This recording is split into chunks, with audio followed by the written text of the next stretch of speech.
Hello, my name is Brandon Noel. You're watching a video of me painting. This is watercolor.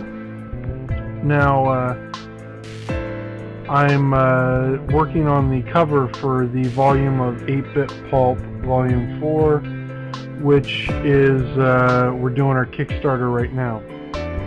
Now, what you'll notice is it looked like I went and hit it with a brush before I actually started laying in the paint. That brush was just loaded with water. It had nothing but water. And so when you go in and you add the paint, you get this kind of washy watercolor effect. You can get all kinds of different textures with watercolor. The cover is a mixed medium cover, meaning there's ink, and then I did a watercolor on the projection, and then you'll see another video that I'll be uploading later, where I actually not the projection, but everything else I did in acrylic paint, and I really wanted the projection image to stand out. What I'm painting on this is what I'm painting is kind of a nod or a space case. Is the comic inside the magazine, or one of the comics, where you have a monkey fighting zombies in space, and so I wanted to showcase the originality of that by putting that on the cover.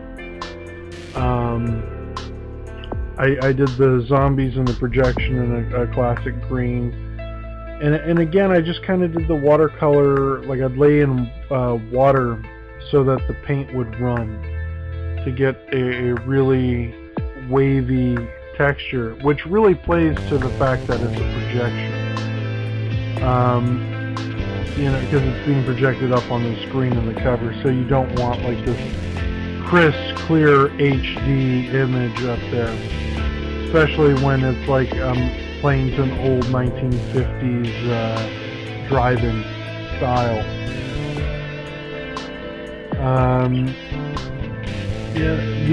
The characters in question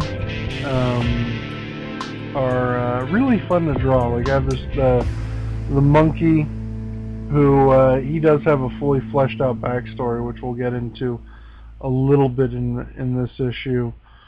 If you've read Terrifyingly Gruesome Tales of Horror or 8-Bit Pulp Volume 3, you're already kind of familiar with Space Case, 8-Bit Pulp Volume 3. But these are not necessarily the colors of the characters per se. I just wanted to do like a flashy color cover. In fact, Time, the female in there, is I painted her skin orange or whatever to make her pop. You'll notice what I did just there is I took a paper towel and I dabbed the paint on her brown pants. And the reason why is I've taken the texture or the pattern from my paper towel and I've applied it to the watercolor. That's another way you can get texture in watercolor. Another effect that you can play with is actually pouring salt on the watercolor paint. The salt will absorb the paint and you get like this spackle effect. It's actually really cool. I didn't use that in this, mostly because it wouldn't really have worked all that well for this image, but that's mostly it. There you go. On how I did most of this. Basic $5 brushes, water, and paint. Anyone can play with watercolor. I'm a big fan of watercolor in comics. I think it makes things look a little brighter, and you can get some nice wash effects, and You know, when I typically color my comics, I color them with watercolor.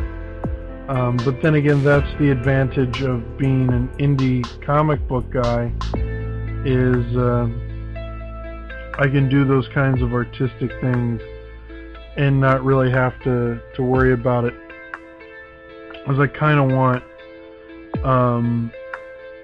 the books to look different. I don't want all of my books to have a digital, pristine look.